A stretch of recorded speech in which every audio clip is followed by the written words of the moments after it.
Drag-and-drop questions are created by pairs of drag sources and drop targets. You can set scores for each correct pair. To do that, firstly, let's enable the partial score feature. Select the answer area. Navigate to the Interactivity tab of the Properties pane.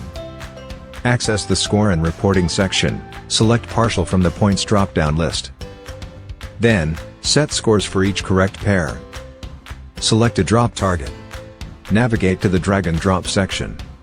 Click this button to open the Accept list.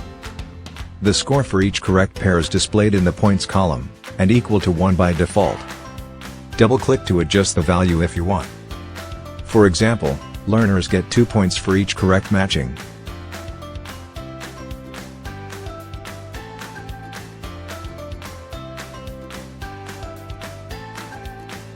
Let's see how it works.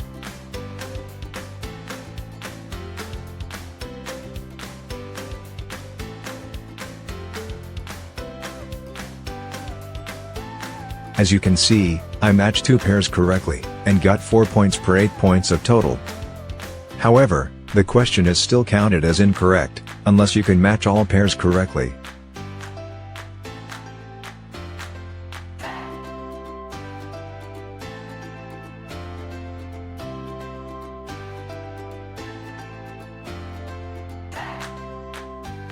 That's it.